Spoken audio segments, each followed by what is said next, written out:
Hello and welcome to Press TV's debate.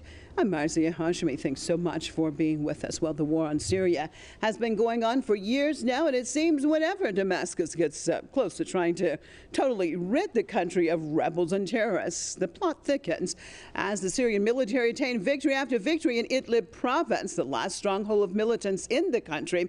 There was condemnation coming from Western capitals as well as neighboring Turkey. Now Ankara has upped the ante and sent troops into Idlib, where 33 of them were killed by the Syrian army last week. And now Turkey has shot down 2 fighter jets from Syria. Where is all of this going to take the next phase of the war on Syria? Stay with us as we take a look at all of this on this debate. We're going to get it started off turning to Damascus and Press TV's correspondent Mohammed Ali. Mohammed Ali, good to see you as always. Well, fill us in on the latest situation that's taking place now there in Idlib.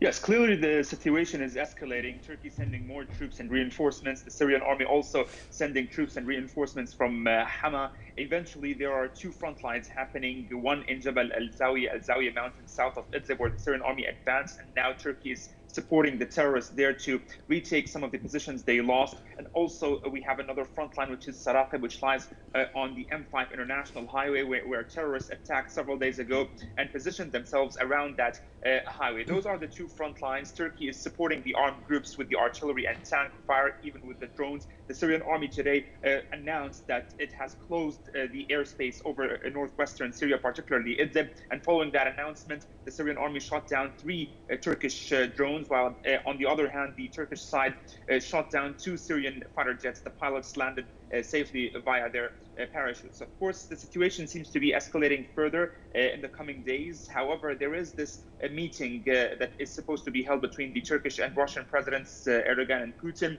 The Kremlin spokesman said that the talks will not be easy. It's all about what will happen in those talks, because if they do not agree on anything, the Russians and the Turks, we could be seeing a direct clash between both the Russians and the Turks on the Syrian soil. But however, we have to point out that Russia, on the one hand, wants terrorism to be eliminated fully in Idlib, while Turkey wants the Syrian army to withdraw. It doesn't seem that those talks will be easy, but everything will be much more clear following those talks, and definitely the situation will be much worse than now if they do not agree on anything new.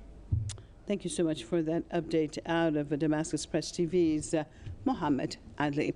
I'd like to welcome my guest to the program, political commentator and analyst out of Washington, D.C., Michael Lane, and Marcus Papadopoulos, publisher and editor, Politics First, out of London. Thank you both for being with us. I'm going to start it off with Marcus.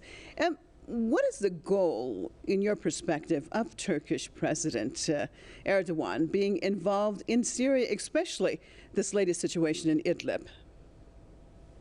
Well, historically, the Turkish state is an expansionist one, and a savage one at that too.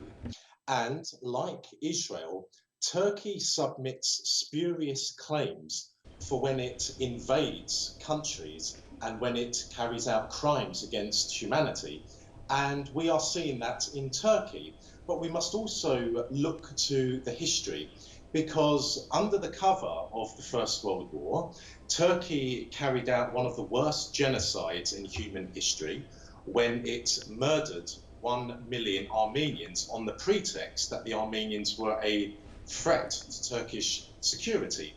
And then in Cyprus, Turkey invaded the north of the island and carried out ethnic cleansing on the pretext that the Turkish Cypriots were going to be slaughtered. The Turks invaded Iraq, northern Iraq specifically, on the pretext that the Kurds there were a threat to Turkish security. And of course, the Turks have invaded the north of Syria on the pretext that there is a security threat to the Turkish state from the Kurds who reside there.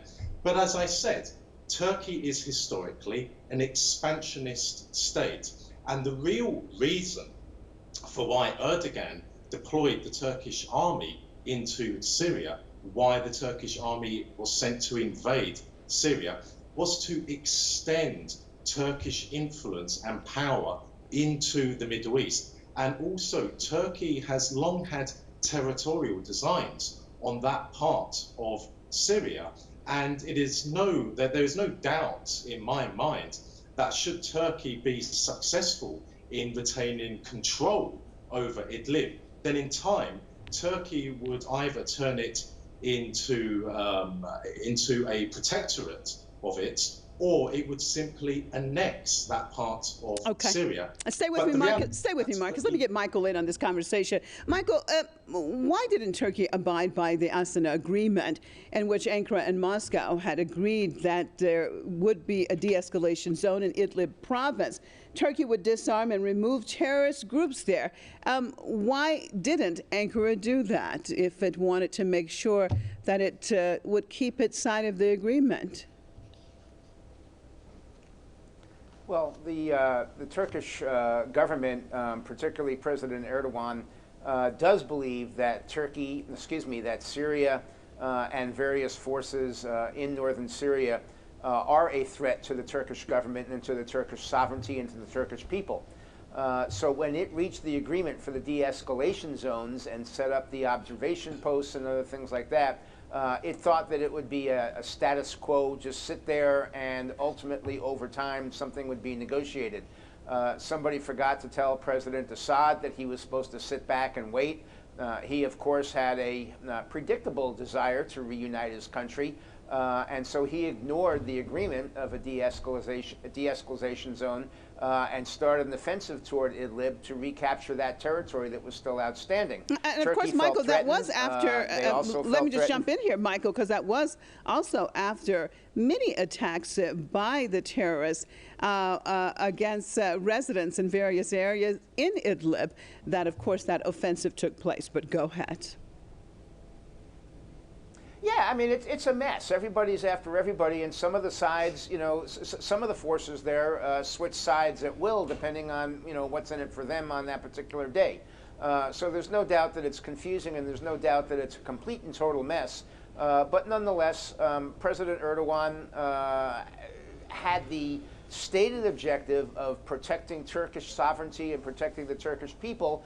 The fact that he might be able to accomplish other objectives at the same time, such as spreading Turkish influence, hegemony throughout the entire area, was merely icing on the cake. It was a 2-for-1 as far as Erdogan was concerned. So now we find ourselves in a more of a mess where the possibility of complete war is perhaps imminent, although I don't believe so. I think that Russia holds the keys to this whole thing. Russia was the one who ignored enforcement of the de-escalation zone as Syria moved forward, and Russia's the one who could reimpose it. There is a meeting coming up, perhaps tomorrow or the next day, I think, between President Erdogan and President Putin. We'll see what comes out of that. It was scheduled, it was maybe supposed to be talked about last Friday. The Russians put it off and said, well, we'll think about maybe having it, and it's supposed to be sometime this coming week. Okay. I think Russia is dragging their feet. All right. They know it's destabilizing to Turkey. They know it's destabilizing to the EU, and that's in Putin's interest. Marcus, your thoughts? I mean, I find it quite interesting that we're actually talking about Syria. We're talking about a region in Syria. We're talking about part of a sovereign nation, and yet we have Turkey thinking that they can enter at will and do whatever it wants. And we saw today that it shot down 2 Syrian military planes over Syrian territory. Your take on all of this? Well, once again, I refer you to the facts of history. How did ISIS emerge? Yeah, ISIS emerged in Iraq as a result of the criminal American and British invasion of that country. How did Al-Qaeda emerge? When the Americans and the British were supporting the Mujahideen against the Soviet army in Afghanistan in the 1980s. Why is there a refugee crisis engulfing Europe, stemming from Syria and also Libya? Well, that is the fault of the countries who have destabilized Libya and Syria.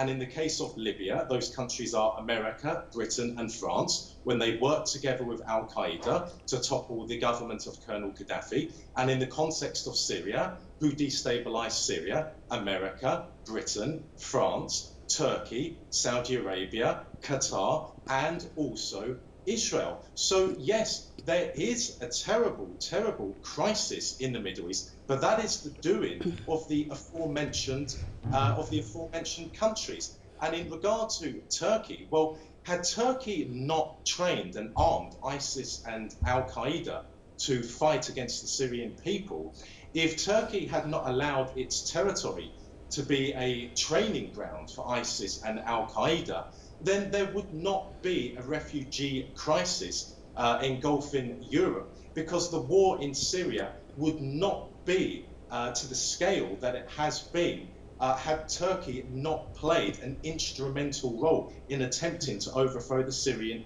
government. And in regard to this perceived threat to Turkey, well, I say this to Erdogan: if Erdogan is genuine, is sincere in wanting to fight terrorism, then why doesn't the Turkish army fight against the various Al-Qaeda groups stationed in Idlib? Because what we see is, on the contrary, we see Turkish soldiers fighting shoulder to shoulder with Al-Qaeda against the Syrian army. We see Turkish soldiers and Al-Qaeda fighters traveling in trucks and in jeeps with each other. We see them capturing Syrian soldiers. We see them murdering and mutilating Syrian civilians, including women. So the reality is that Idlib is part of Syria. It is Syrian soil, and the Syrian army has every right under international law to attack any force that is occupying its land. And that applies to Al-Qaeda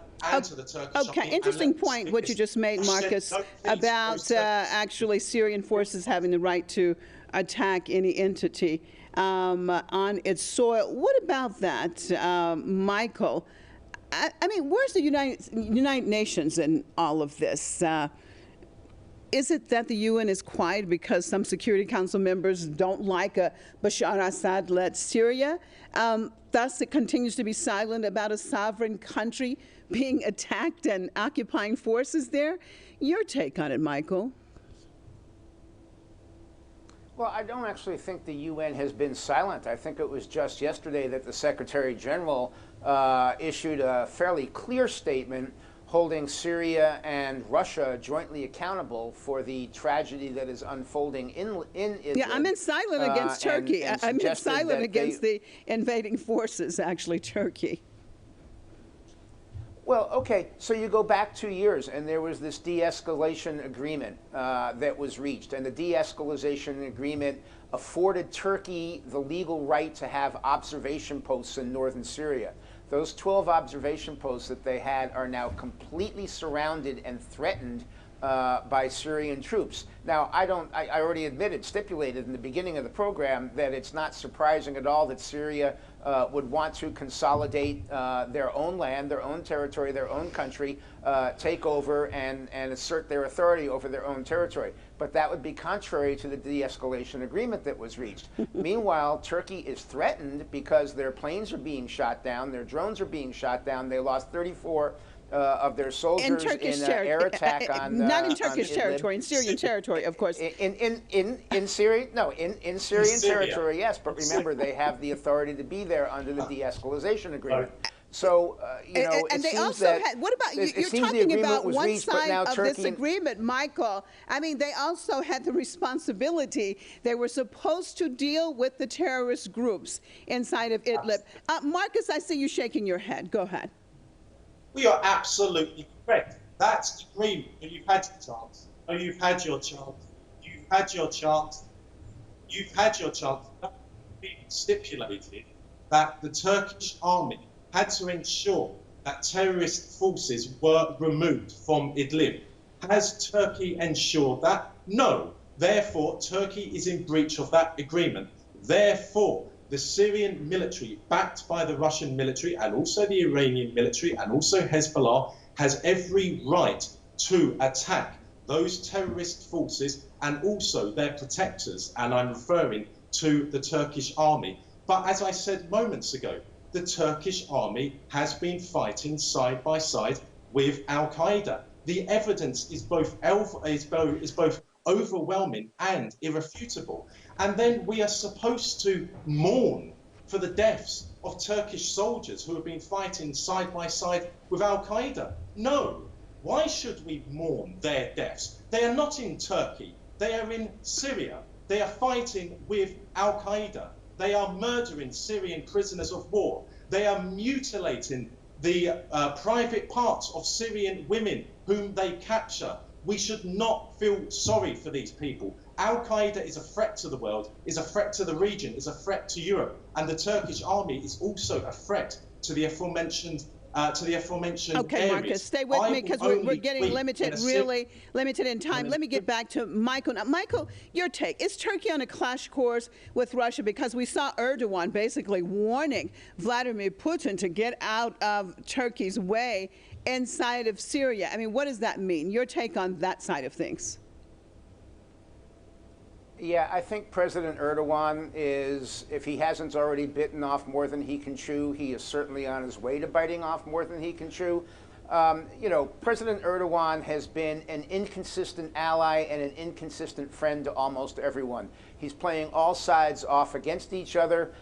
He's trying to establish himself as a great player in the region, and you've got to come to Turkey. And as evidenced by his failure to accomplish 100% of his obligations under the de-escalation agreement, and also on the other side, as example, his thumbing his nose at NATO by purchasing Soviet air missile defense shows that he is just really inconsistent, moving around, and eventually, when you offend enough of your friends, you wind up with none of them. Okay. And I think it's time for President Erdogan to reconsider what his course of action is here. Marcus, your take on what Erdogan is doing? He's opened the Turkish border regions to Greece. Do you think that he's trying to pressure NATO or the EU to actually get involved now in the Idlib situation? Or what's your analysis of that side of this situation? Yes, I absolutely concur with your analysis. Erdogan uses refugees as a bargaining chip.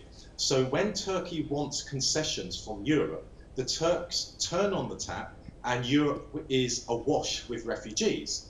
And when Turkey believes that it has achieved the concessions that it sought from Europe, Turkey closes the tap. And the streams of refugees pouring into Europe comes to a halt. But it's very important for me to add this, that not all of those refugees are Syrian, and not all of them are genuine refugees. Some of them are terrorists, some of them are extremists, some of them are criminals. One only needs to look at the footage of the refugees at the Greek border to see that there are no women, there are no children, they are men of military age, and they are all well-dressed men. So I am very concerned about this. And indeed, according to Athens, most of those refugees who are attempting to enter Europe via the Greek border are actually Turks. So we have to be exceptionally careful. And I only wish that Europe was independent from America, because if Europe was independent from America, then Europe would take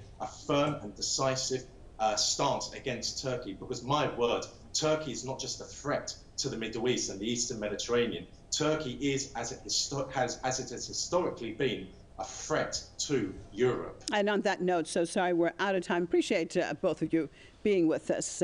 Michael Lane, political commentator and analyst out of Washington, D.C., and Marcus Papadopoulos, publisher and editor, Politics First, out of London. And as always, viewers, we appreciate you being with us on another debate. I'm Marzia Hashemi, signing off for myself and all the crew right here in Tehran. Hope to see you next time.